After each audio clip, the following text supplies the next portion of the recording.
Assalamualaikum warahmatullahi wabarakatuh. Berjumpa lagi dengan saya, Kang Basri.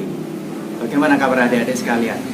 Alhamdulillah sehat dalam lindungan Allah Subhanahu wa Ta'ala.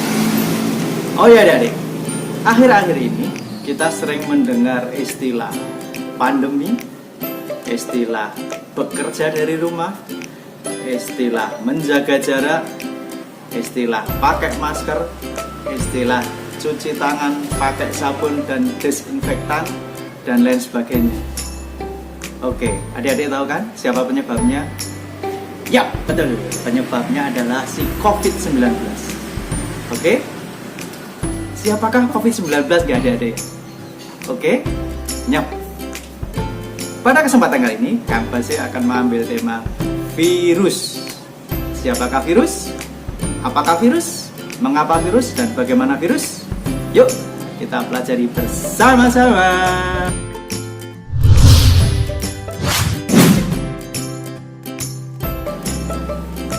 Baiklah adik-adik yang saya cintai, virus. Virus berasal dari bahasa Latin virion, yang artinya racun. Virus bukan makhluk hidup, juga bukan benda mati. Sebagian ahli menyatakan bahwa virus adalah makhluk beralien. Oke. Sejarah diketemukannya virus. Adolf Meyer, seorang ilmuwan dari Jerman pada tahun 1883, dan seorang ilmuwan Rusia, Dmitri Ivanovsky, pada tahun 1892, tahunnya hampir bersamaan.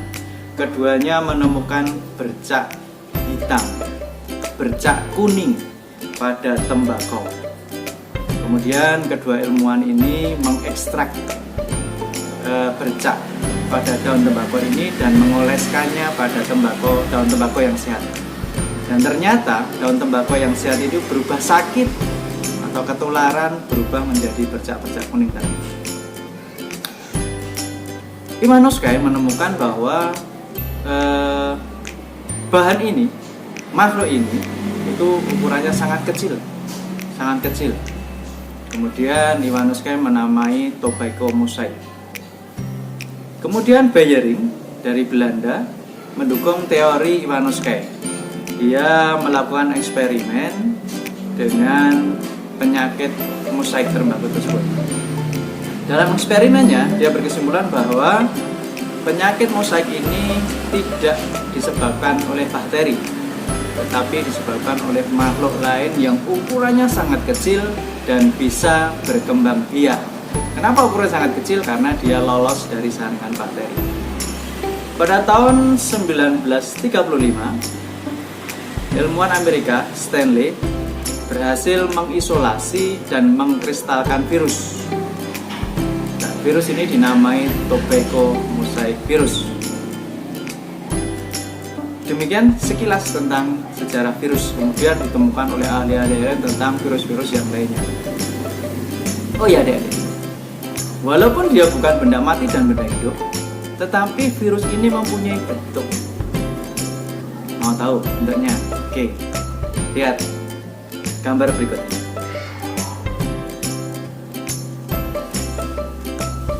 Virus ada yang berbentuk lingkaran, ada yang berbentuk polihedral, ada yang berbentuk T, ada yang berbentuk spiral, ada yang berbentuk heksagonal, dan lain sebagainya.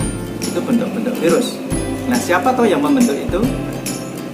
Kemudian, ciri-ciri umum virus. Virus terdiri dari RNA atau DNA saja.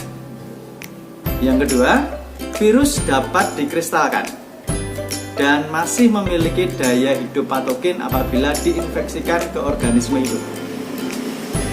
Tiga, bersifat aseluler karena dia tidak mempunyai inti, tidak mempunyai sitoplasma dan organel-organela sel yang lainnya. Yang berikutnya, virus berukuran sangat kecil, antara 20 sampai 300 nanometer. Perlu diketahui, 1 nano itu sama dengan 10⁻⁹ cm, itu 9 meter. Kemudian yang paling penting adalah virus ini hanya dapat hidup di dalam sel hidup. Dia hanya dapat hidup dalam sel hidup. Artinya pada saat dia berada di benda mati, maka dia akan segera mati. Nah, berikutnya bentuk virus. Sudah saya katakan di depan, virus itu ada yang berbentuk kompleks, bentuk huruf T, kemudian polihedral, ada yang berbentuk helix, spiral, ada berbentuk lingkaran, ada yang bentuk heksagonal, heksahedral, dan sebagainya. Kemudian berikutnya, bagian-bagian virus. Perhatikan gambar berikut ini. Bagian virus yang pertama ada kepala. Kepala, di dalamnya terdapat asam nukleat. Kepala ini diselubungi oleh kapsid. Dan kapsid merupakan selubung luar virus yang terdiri dari banyak subunit protein yang disebut sebagai kapsomer. Kapsid inilah yang menyebabkan bentuk-bentuk virus. Ada kapsidnya bulat, ada yang kapsidnya polihedral, ada yang heksahedral, ada yang lingkaran, ada yang bentuknya spiral, dan lain sebagainya. Kemudian bagian yang ketiga adalah asam nukleat. Ya, asam nukleat posisinya ada di dalam kepala. Jadi dia hanya satu macam. Kalau tidak RNA ya DNA. Nah, RNA dan DNA ini berfungsi sebagai informasi genetik pada replikasi atau perkembangbiakan virus. Yang keempat adalah leher, merupakan penghubung antara kepala dan ekor. Leher ini digunakan untuk menginjeksikan asam nukleat ke dalam sel hidup apabila virus mau bereplikasi. Kemudian yang berikutnya adalah ekor. Ekor atau serabut ekor. Ekor terdiri dari serabut dan lempeng dasar.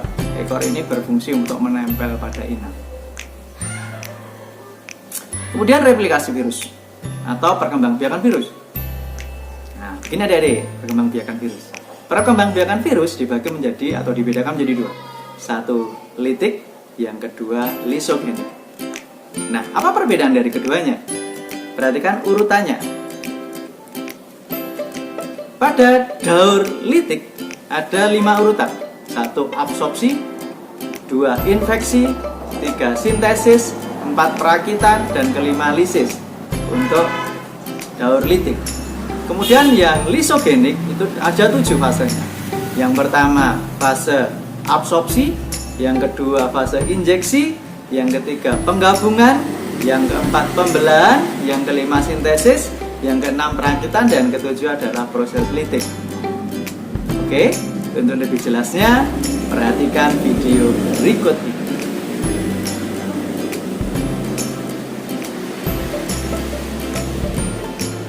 Bagaimana adik-adik? Sudah paham dengan virus?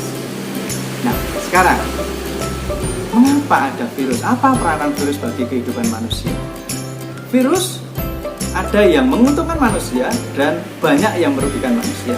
Yang menguntungkan adalah seperti membuat antitoksin, melemahkan bakteri, dan untuk mereproduksi vaksin.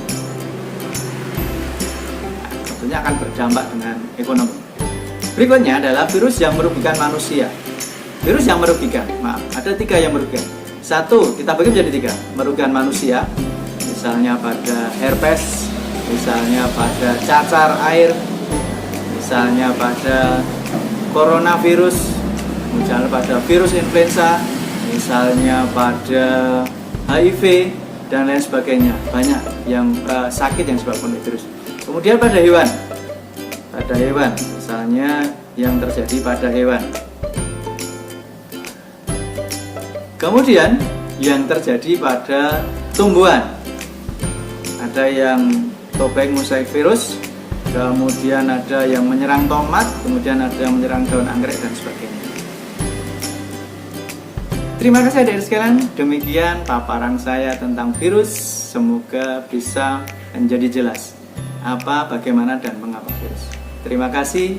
Assalamualaikum warahmatullahi wabarakatuh. Salam sehat.